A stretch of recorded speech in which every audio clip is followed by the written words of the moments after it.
Hello and welcome to the Voice of Intuition podcast. My name is Susan Jane and I believe that trusting your intuition is the best way to live your life with meaning and purpose. Each week you will hear about how you can connect, develop and trust your intuition through the wonderful array of guests we have on the show and my own personal experiences.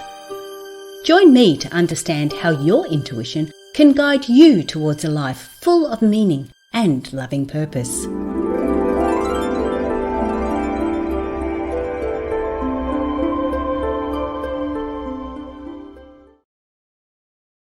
Hello and welcome to the Voice of Intuition podcast. My name is Susan Jane and I'm your host for the podcast.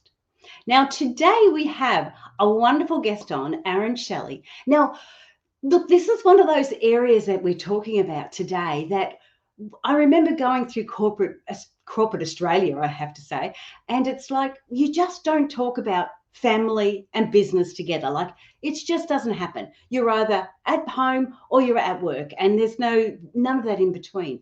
And that's what we're going to be talking about today, and how our intuition is going to help us there. We're talking about how we look at our family through the eyes of our business. And we have got the expert on all of this. And his name is Aaron. So welcome to the show, Aaron. Thank you very much, Susan. I'm excited to be here. Yeah, don't worry. We're going to ask some really hard-hitting questions here. Well, no, I'm going to try to anyway.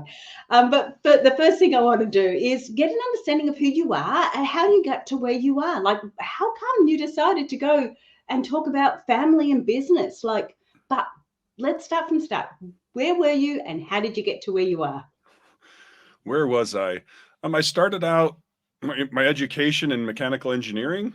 I did that, and then I kind of got frustrated with just the engineering and business integration. It didn't seem very good to me. So then I went and learned about business, got an MBA, and my wife and I, after the MBA, we decided to run an Irish dance business. I don't know if you're familiar with that, river dance. And so we had that business running in the background of the rest of my career. But then I worked for a number of smaller companies, and I worked for Ancestry.com. And then I worked at a startup. And then I went to, I had this place where the startup didn't work. And then I was in a consulting phase where I was helping a guy write a book on entrepreneurialism and family. And I was just trying to help him. I thought I had come up with a better model than the one he was using.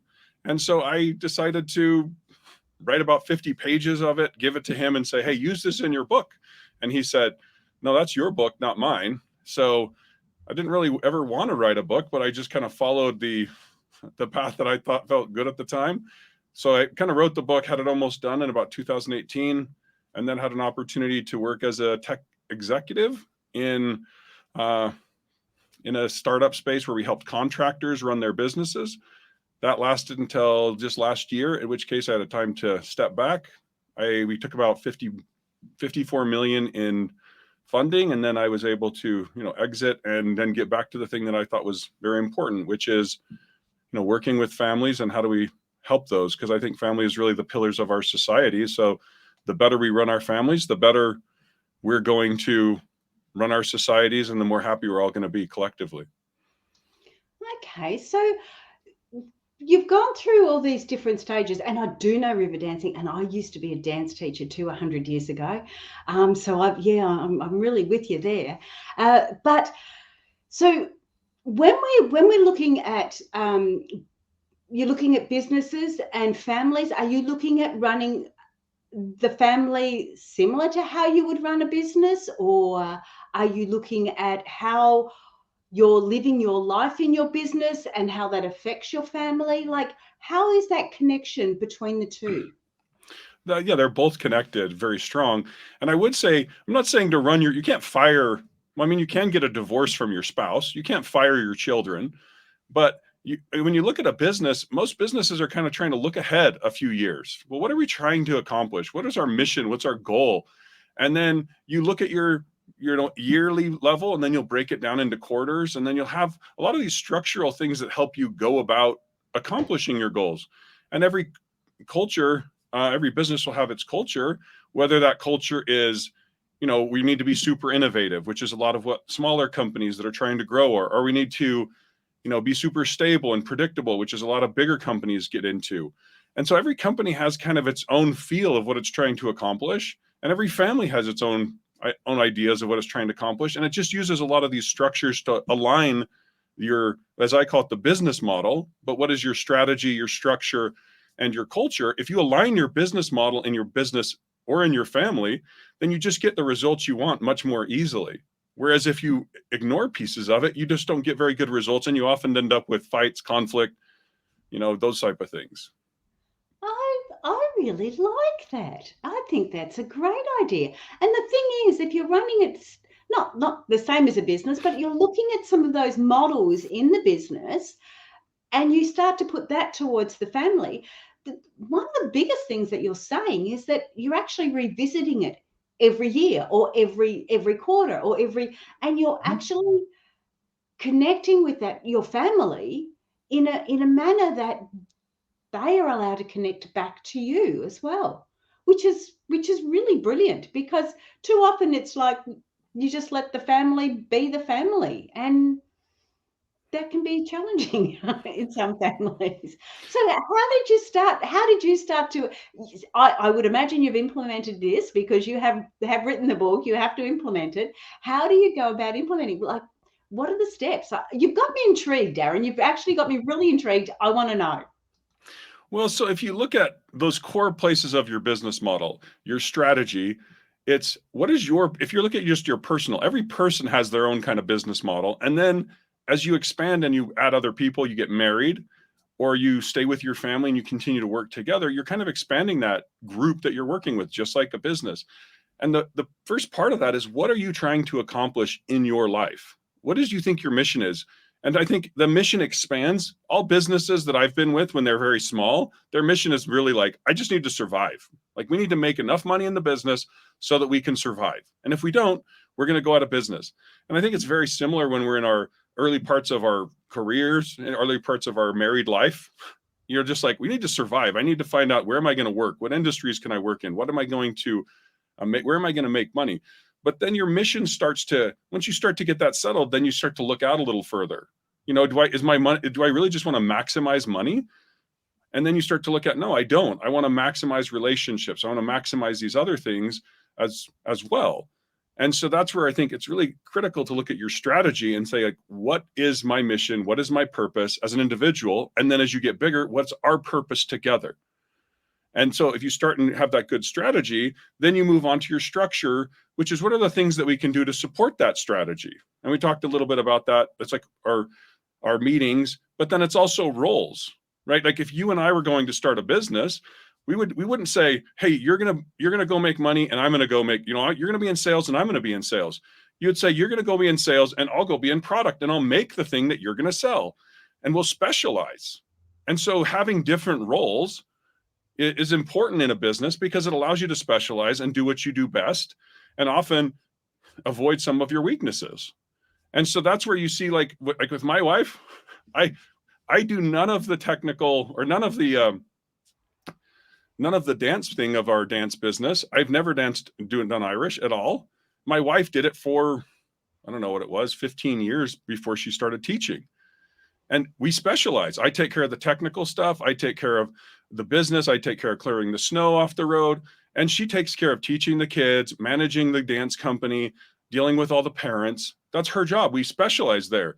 And it's the same way in our lives. My wife really cares about the food and the health of the family, kind of like the HR department in a company. I really care about managing the finances. So we have this specialization that we do. That's just super important to have an effective business. That's that structural piece. And then the last piece I talk about is the culture. If you're in a high growth business and you really want to push, your culture is going to be about learning, buying new books, getting new ideas, being really open to new experiences. If your purpose is, less aggressive in terms of what you're trying to do in a business, then you're going to be like, it's more about stability, making fewer mistakes. Like, if you're in a medical field, you don't really need to be super innovative and make a lot of mistakes. If you're in a doctor making an operation, you in fact want to make few mistakes and kill fewer people. So the culture depends a little bit on what your mission and goals are. But if you can get those three things aligned with yourself and then also with your spouse, then, I mean, like, if I give you another example, I take care of the outside of our house mostly. That's my responsibility. She'll help me, but I take care of it. So when the house is leaking, like it did one fall, when the rain is coming into the house, I'm the one up on the roof trying to get everything secured so that we can take care of the leak. But then if you look at the inside of the house, making sure that it's clean, a lot of the decorating decisions, that's my wife. And so finding someone who's very complementary in your family is very important. Finding someone who's very complementary in your business is also very important. A lot of times you see people who want to do the same, like a lot of times you'll see women like, I want to be the breadwinner. I want to go out and do that. And then there's a guy like, well, I'm going to go be the breadwinner. I'm going to do that. You're like, well, who's going to have time for the family? Who's going to have time to have children? Like the man's like, I just can't have the children. So if we both are, if the girl really wants to do that, the guy might go, you're not the right person for me. It's not that you're not great, you're not lovely, beautiful, whatever, but we're not going to make a good business. And so that's where I think that we can take advantage of a lot of the business thinking. It's not trying to say everything in the family needs to be like a business. It's just using those same ideas. Like if you're going to start a family and the guy is like, I want to be super an executive and spend all my time doing these type of things. If you have a wife who wants to support that and she can, and also have children, then you can also be like, oh, okay, this is going to work together. There's just a lot of logistics that help there. Does that make sense? Yeah, I get where you're coming from. One of the things that I would probably question is that that's in a generic relationship. So if you're looking at a generic relationship like that, that's fine. What happens when it's same-sex relationships? How does that work? Well, that's where you get more complicated often, because you don't have the specialization naturally. I mean, I have a brother who's in that kind of space where he's trying to figure it out, and it becomes very difficult because you're going, well, if we're in a same-sex relationship, what is our purpose? They often can't have children, or it becomes very expensive to have children. And so then they're like, well, we have to build up a lot more money. We have to do a lot more of those things. But I've seen a lot of times where they're like, they don't have these children that really pull them together often. I mean, I had a friend I managed in one of the businesses. He and his partner had 3 children, and he was like, oh, they're my kids. And then the relationship kind of fell apart. And it's like, well, these are my biological kids. They're not yours. And so then the relationship disintegrated. So I think it can often be difficult where you don't have the children as kind of a pull, kind of magnetism holding the couple together, because I think biologically we're very driven to support our children. And if you actually look at the data, in our biology actually changes as men and as women when we have children. So if you don't have that biological shift, then it can actually change, or you won't be making the decisions that you otherwise would be. So you're saying that sort of you make different decisions, or are you? Okay, so you're making different decisions. But then when you're looking at it as a family concept, when we're looking at it in a business family concept, how do the children, are they like staff? Are they like referred to as sort of staff in the fact that you've got the CEO and the CCO or type thing, you've got that the husband and wife, and then you've got the children. Well, are they classed as staff? How does that work? How does it look? Yeah, I think a little bit. You would, just like you would, if you're the CEO of a company and then you hire a very junior level employee, you're not looking at that person like, I really hope these junior level employees are going to help me understand all these things in the market, and they have so much experience. You're like, they have very little experience. There's definitely, you want to treat them well. You don't want to treat them like they're, less than in this sense, but you're not looking to them as, oh, we need to understand them for strategic purposes and understand, where they want to go. I think it's a lot around just as a group, like we are all in this together. So with my children, I look at it and say, I'm in there, I'm trying to help them be as successful as possible. So I had my one daughter, I have 4 children, 3 daughters and a son. And my daughter, she's doing nursing. And it was me saying, where are you going to be more successful? How do I invest in I spent money and I spent my time, helping her get the correct credentials, helping her go through college, because for the family, I'm like, how do we expand the family's resources? How do we expand the family's knowledge? How do we expand the skills and abilities of the family? Because I think it's not, I don't really look like we like the way that people have kind of, you get married and then you spin off from the family and then everything's done on your own. I made a lot of really stupid decisions because I didn't take advantage of the expertise of my parents or my in-laws in some investing I did, or in some of the parenting that I did. I mean, I tried to take advantage of some, but there were just still some opportunities that I would have been able to get a lot of value from them from. But isn't that part of our learning experiences though? Isn't that part of us, how we learn and how we grow and how we develop? If we take on board what everybody else is saying and what everyone else is doing, are we actually living our life, or are we living their lives? Well, I think there's an interesting place where we often look at this from this especially in the United States. If you look at us culturally, we're very independent. I think Australia is very similar, right? We're these independent people. Independence is highly valued. But then you start to look at it and you go, well, are we not, like, we affect each other? If I all of a sudden go to prison, then it makes my children's ability to find a spouse more difficult, right? If I have more resources and I have more ability to support my kids while they're going through their college careers, or while they're buying houses, doing certain investing, then I can actually make them more successful. So I think we've gone into this area where we've kind of unnecessarily decoupled a lot of families where we could get more value out of them. And if you look at a lot of the like Middle East, Asia, they're much more collective. So the family is much more supportive of the individuals and of the additional families. So I think it's just kind of towing the line. You do need, I agree in your terms of, you need to develop, you need to give kids their own space, but I think you also need to help them with your learnings. Like if you look at one of the biggest mistakes people will make in a business world, or the biggest one most people say, is if you hire the wrong person. That's a horrible mistake in business because it just takes a long time to work them through. It's not good for them. It's not good for you. But then if you look at when you're trying to get married, a lot of people just like, when I got married, it was like, go get married. Like, how should I think about this? I didn't have what I was trying to do very much.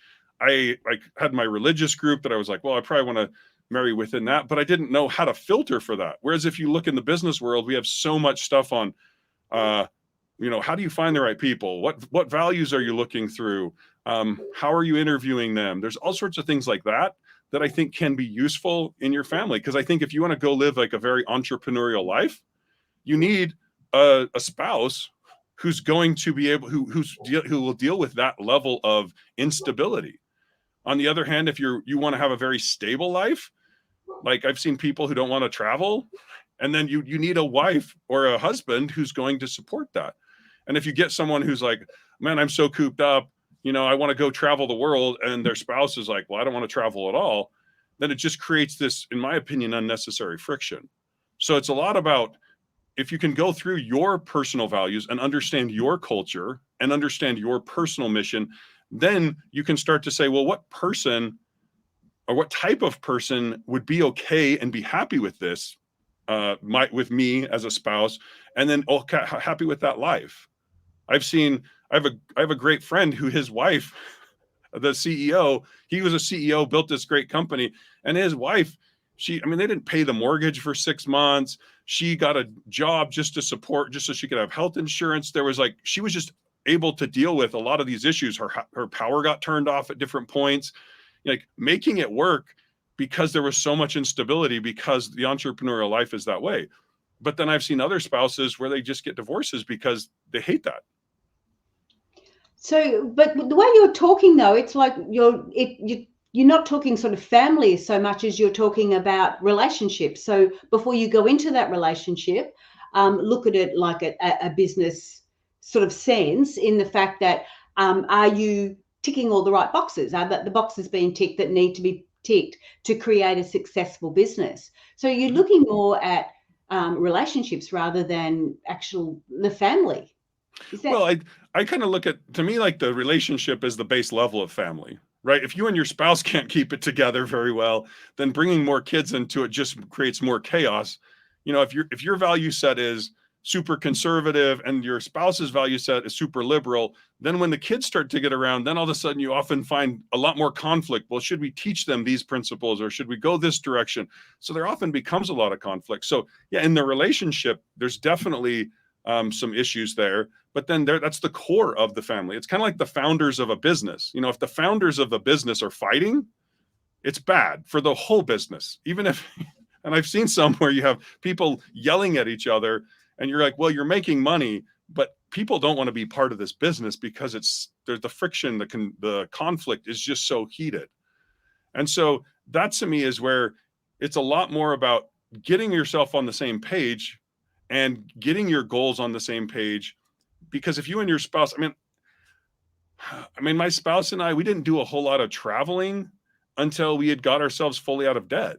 And my home at different points, I think a lot of people would have been like, well, I mean, we didn't have air conditioning. We had a swamp cooler, which is much less comfortable, especially when it gets up into the high temperatures. And yet my wife was like, yeah, it's fine. Just what we deal with. And so I've seen it where my wife has been a great support for me in my business expertise. And I've been a great one for her in our family business, the Irish dance business that we run. So it's really about making the core of the business work well before you really start to go and expand that out with a lot of children.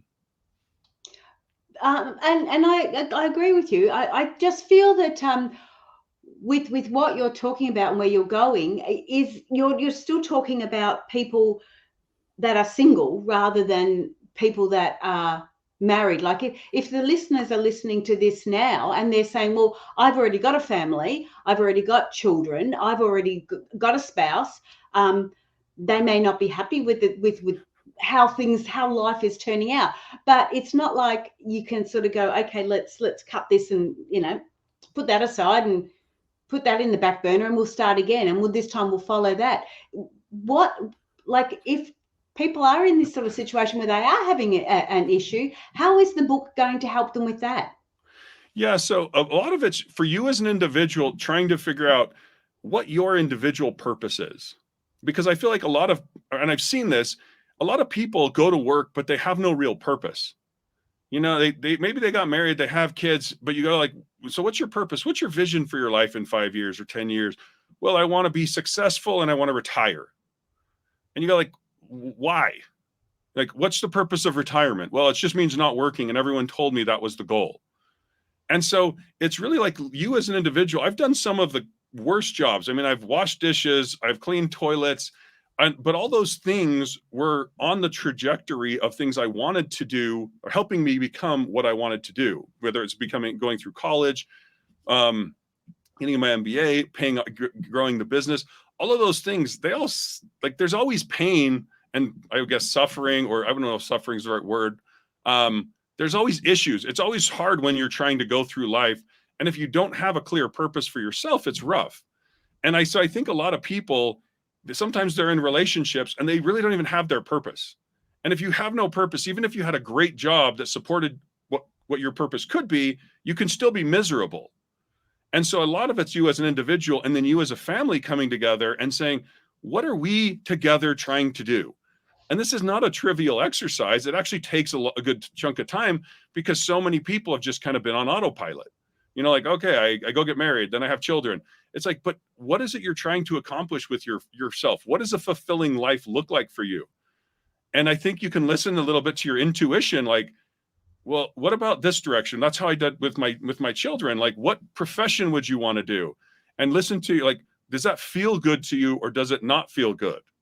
I'm going to go into computer science. I talked to my daughter and she was like, yeah, maybe I'll do that. And I'm like, are you just doing that because of me? And she's like, yeah. I'm like, okay, you just want healthcare. And then you slowly get into it and you go like, well, her purpose is to, heal people. And that's really what speaks to her. So then every time she goes and works in the ICU is where she's at right now. It's a bad job for a lot of people, but she enjoys it because she's fulfilling her purpose. And so I think a lot of it with people is trying to get together as a couple, if you are married, and go through and say, what is our purpose together? What are we trying to accomplish long-term? Because as you accomplish those things together, that really strengthens the relationships and it puts all of what you could call your suffering or your hardships into context. But if you're just kind of suffering or going through all this hardship, your kids, I had a daughter who just broke her leg skiing, and that's going to cost a lot of money. And then she can't do a lot of the things that she wanted to.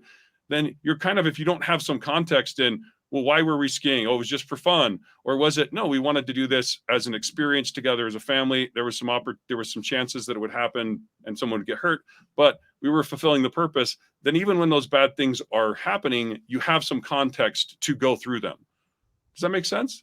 Yeah, I get where you're coming from. The other aspect I wanted to say is that you're talking in a sort of a situation where people are more well-to-do than others. So it's great following your purpose, and I get that. And purpose can absolutely change as we grow and develop, and as we get more understanding of ourselves. But what about those people that may not even have a roof over their head? May be sharing a small apartment with 3 or 4 other people. It certainly might not be where their purpose or where they feel that they should be. But how do they move forward in the concept of the family flywheel? Yeah, so you're getting into the next place. So if you look at we talked about the business model that's really the engine that creates success in your life. And so the business model is determining what you're going to invest in. And then I categorize these 3 different investment classes. Like, you can invest for money. Like, if you're going to go spend your time, which I call a human resource, and you're going to go get money for that, then that's a financial resource. And then there's another type of resource called a social resource. And social resources are relationships. So to me, you can invest for money, you can invest for relationships, or you can invest, kind of in yourself, whether it's your health or your abilities, your time, those type of things. And if you have a good business model, then you start to produce more results. Like, if you look at a company, and this is why the book is called The Family Flywheel, a company, if it makes good decisions and invests in good people, then those people can then make money. Now they have money and people, and then they can get a reputation, go do marketing. Now they have money, they have people, and now they have relationships.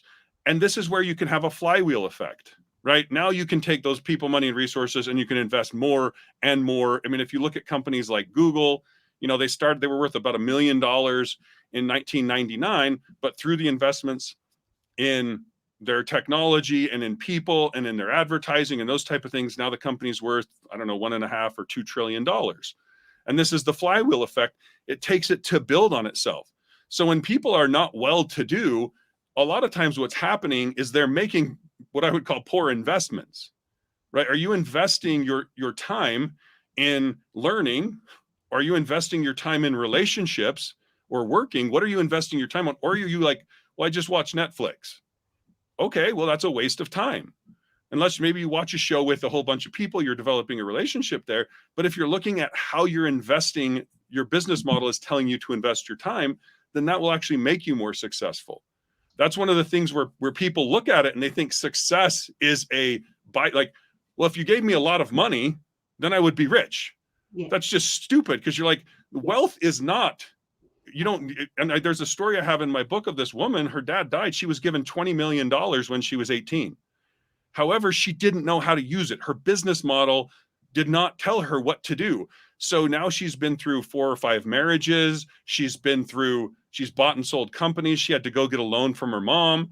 Like, she didn't know what to do with the money. And that's the problem, is the resources are byproducts of a good business model. The resources do not create a good business model. And so that's really what you see is, if people don't know how to invest for resources, then they're going to continue to be quote unquote poor. Yes. Okay. That now I'm really liking where you're going. Okay. So with it, what you're looking at now is, so it's almost going to the individual first and sort of going, okay, let's build this business model with this individual. So I'm going to start looking at how my life is and everything else, what I am doing, and relate that to your business model. So that gets me back in track. Then we go, okay, let's have a look at partner, spouse, future partner, future spouse, whatever it is. where are they sitting, and are they in line with you, or are you in line with them?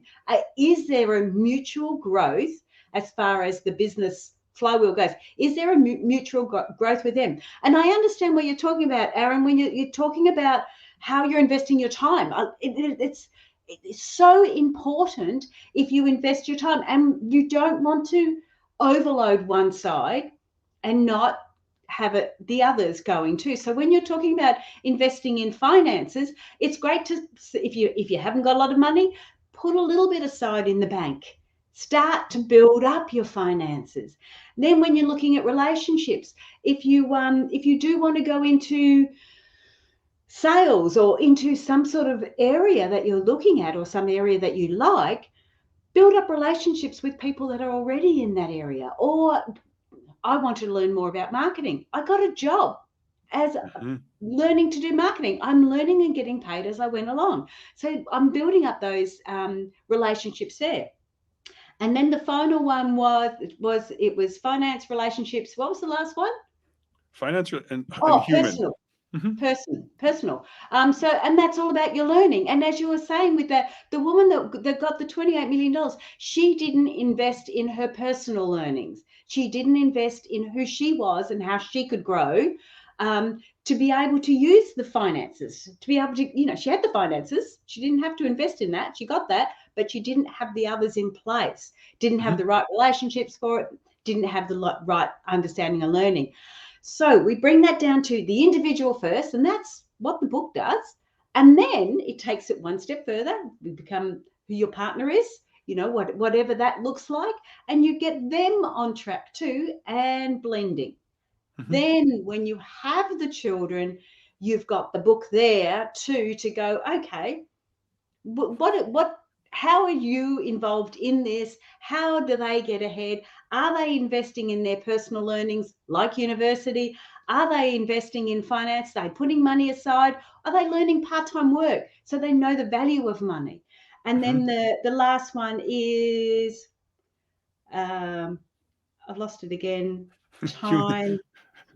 Well, you have human resources, financial resources, and social resources. That's right. Social, yeah, that's right. The other one was their and let's face it, with university and when you're going through those sort of things, you do pick up great relationships. You can have lifelong friends in that area that and might not be supporting you financially, and they might not be supporting you in other ways, but emotionally, mentally, they can be a great support. So I really get where you're going with this. I really like how you've structured it and how you've put it together that enables people that are single to look at it, people that are, I'm going to say double, people that are in relationships, and then people with the families and how they can help with that. Is that sort of right? Have I got that concept right? Yeah, exactly. That's the beauty of those different resources. If you understand that, I think most everyone is just equated money to investing. And yet that is not the most important part of the investing that you're doing. If you go to college, you're investing in your skills. You're paying money. You're spending time. Those two resources, you're spending financial resources and that human resource of time to acquire skills. And to your point, also potentially acquiring relationships. And then you take that skill that you've developed and your time again, and instead of spending more time in the university, now you go to a company and you say, I have skills and I have time and I'm willing to trade it for money. And then now you have money. Now you're saying, well, now I have money and I have skills and I have some relationships, but maybe I'm going to invest more in relationships. This to me is where you see a lot of women go into marketing. And that is because marketing is about relationships. Right? It's what is your reputation? What's your brand? And how do you do that? My mom did not, she worked as a school teacher when she was young. And then my dad worked as a professor. Once he got his degree, she stopped doing school teaching. And then she was investing in our community. So when I needed a job, there were so many people. She's like, oh, this person needs a hole dug for a tree. Oh, this person needs some babysitting. This person needs this. It was so much, there were so many connectors because she was investing in all these relationships in our community. And so she had this massive pool of social resources. And if you understand marketing, you understand that even in the business world, it is very hard to value how much those relationships are worth. A brand like Nike, we put it on our financial balance sheet and we say it's worth so many billions of dollars, but it's really a guess because it's hard to quantify. And I think this has been the place where so much of what Western culture, especially in the US, I think Australia's gone a similar way, where we've pushed people like, if you're not investing for financial return, if you're not making money, you're bad. You should be fulfilling it. Go be a big CEO or so, one of those things. But if you look at the family, you're saying, no, maybe the husband or the wife is investing in those financial resources, but now someone needs to invest in the social resources. Because what you find in the social resources, if you do not have good connections in your society, with your community, with your spouse, you start to see a damaging of other human resources. This is your mental health. People feel isolated. People feel sad. People feel anxiety and all these things when they're not connected. So if you lack social resources, it actually hurts your human resources as well. And so this is where I read a book called Rich Dad, Poor Dad, and played a game, Cash Flow, where it talks about this flywheel effect in money. I make money, I buy more assets, I get more income, I make more money, I buy more assets, boom, now all of a sudden I'm wealthy. I tried to play the game. That's why we did the business. I tried to play my life that way. But then I took big risks and I invested in some real estate right before 2008 when there was a big real estate bust here, and I lost $250,000. And then I was like, I put my family at risk. My mental health went to crap. And I said, wait a sec. I did not understand that I was going to be putting these other things at risk when I made these financial decisions. And almost all financial advisors are, well, if the emotional side is difficult, but you don't understand it until you're in it. And now you're like, now I have this debt load. And so after that, I said, my mental health and my spouse's mental health is worth more than making a return, a few hundred, a few thousand, whatever dollars more. At which case my wife and I said, we are paying all of our debt off. Even though every financial advisor will say, do not do that. You could make more money in the stock market. You're home. You have a 3% interest rate. Don't do it. You could make so much more. Screw that, because they're not taking into account your mental health.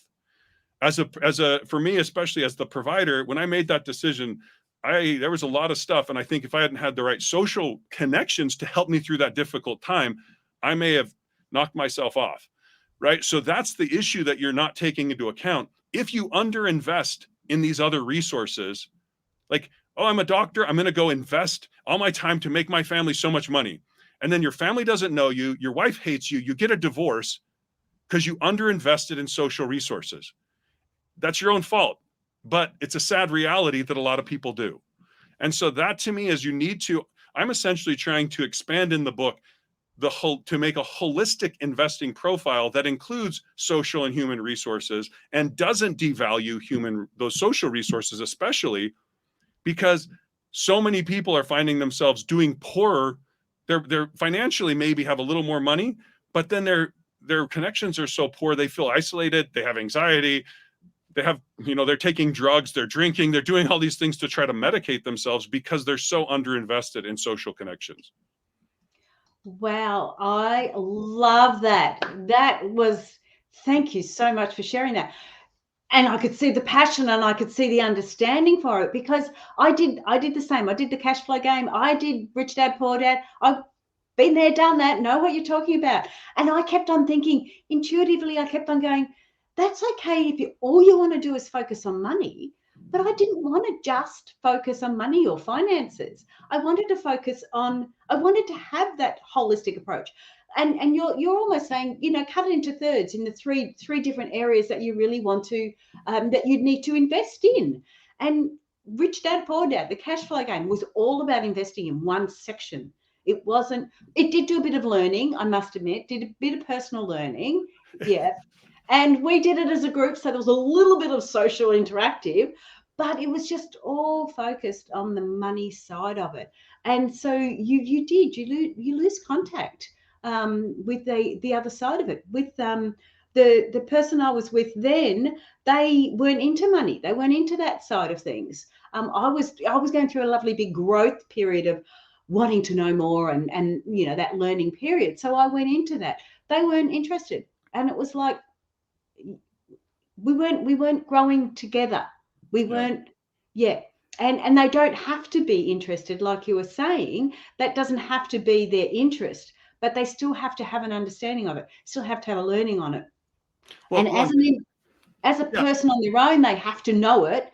Once you become a group or a couple, then you can allow those areas to wean off a little bit, can't you? Well, and yeah, I love cash flow, frankly. It's my favorite game to play because it teaches so many good lessons. I just think it's a little bit incomplete. And another story that I talk about in the book, which I think illustrates this perfectly, is about Mary Gates. Bill Gates, the founder of Microsoft, his mom and his dad, and how they did it. His dad was a lawyer.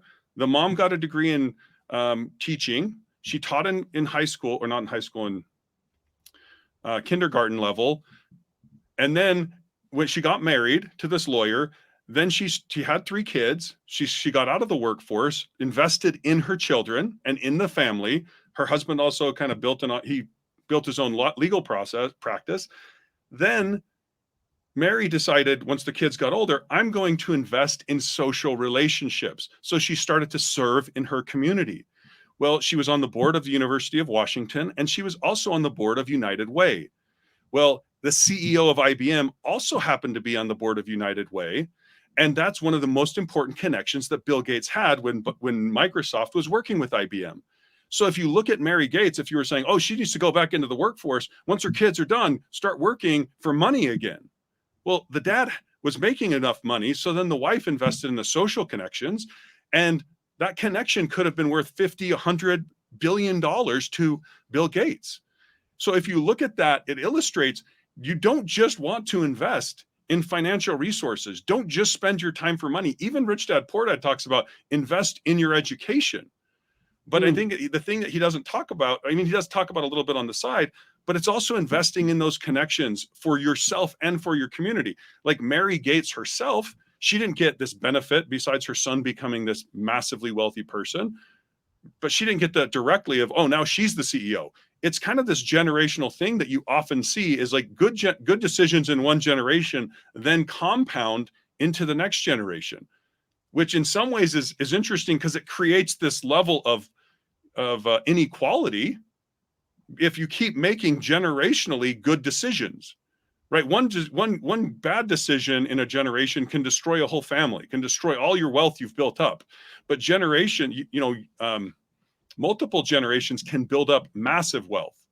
So I think it's like, what are you investing? And this is where if you were in a business world, you would say, okay, we need money, but all we're going to do with money is reinvest it to either hire more people or to work on our social connections, our brand, our partnerships, and our other relationships, our sales and marketing. So when you look at it as a family, you should be doing the same thing. Yeah, we want money, but what are we going to use it for? Building connections or building the individuals? Because those two will then put off more resources. So that's why I love that example with Bill Gates' his mom, because most people are like, oh, he was this super great entrepreneur and blah, blah, blah, and super intelligent. And we make up this stupid story without actually realizing the massive investment his mom made that was hard, not on the books, but that actually paid off so fully for him and for the family. Yeah. Wow. That's really cool. Before we go any further, because we're getting low on time, if you want to connect with Aaron and grab the book, it is at the website thefamilyflywheel.com. So you can jump on thefamilyflywheel.com and you can grab the book from there. I love how I mean, at first when you were talking about it, it was like, oh, I don't know, I'm not sure where I'm going with this. I was questioning it. But once we got into it, I understand that you're looking at a business just on yourself, then with a couple, and then as a family. And I love that concept behind it, because even though the family have got all these emotions and everything happening and all these things happening, you break it back down to that basic business concept. It doesn't make it so over the top. It makes it a little bit more logical, even though we get all the emotions that still go with it and all the other stuff that goes with it. It still gives you some logical steps to follow, which I really like. But we are getting really low on time. Any last minute words you'd like to say, Aaron, to the listeners? I would just say a lot of people, as they think through business, they'll be like, it's so cold-hearted and sometimes you fire, whatever. But I've actually seen if you take these principles into your life with your spouse, quite often you have a vocabulary now to appreciate the contributions they're doing, right? Instead of being like, I've seen historically a lot of like men would go to work and then they would come home and their wife would have been investing in the children, investing in relationships in the community. And they would be like, well, what did you do? I made money and you've just been sitting here having a great time, but not being able to understand or talk about the investments they were making. But I think if you look at it holistically, then you can actually have a deeper and richer relationship and a bigger appreciation for the strengths of your partner, because you're like, oh, okay, you went to work and I know work sucks sometimes, but you stayed home with the kids and you did all these things to keep the house running and you had time with your friends, and that sometimes sucks. But we both are in this together and we both appreciate the differences. And that to me is where in business, if you have a good, healthy business, the salespeople love the product people because they know, hey, this person's building and working with computers, and I hate that. I like working with people. So I got to do what I do best. And the person who's working with the technology is saying, I'm so happy that the salesperson deals with people because I hate that, but I want to deal with computers and I love building stuff. So you have this deep, rich appreciation for the differences. And so I think we're trying societally, it seems like we've tried to homogenize everyone and say everyone should do the same things. But the reality is it's such a richer relationship and a richer life if you focus on how do we exploit the differences and the strengths of each person and not try to say everyone needs to be the same. So I think it helps deepen our relationships if we use these principles and have happier families and frankly more successful financially, socially, and human resource wise than we otherwise would be. That is gold. Love that. It's respecting the others, it's respecting their powers, and their things as well. That's beautiful. Thank you so much for being on the show, Aaron. Yeah, thank you, Susan. It was a lot of fun. Yeah, that's cool. Stay there. Don't go away. I am just going to do my goodbyes. Jump on the website and have a look. It's thefamilyflywheel.com and have a look at it. Grab the book and just start. Be open-minded. One of the things I've always done with any books, with any podcast, is test the theory. Jump on, have a look, test his theory, because I reckon that's going to work. And it's not about being cold hard, like you said. It's about understanding who you are and what you like. Then understanding your partner and where you can actually really excel. If everybody's doing the dishes, then the lawn mowing isn't going to get done in your home. So we've got to make sure we can move those around. And I reckon this book will do that. So jump on and have a look. But that's it. That's all we have this week. I will see you next week. And I will say bye for now. See you later.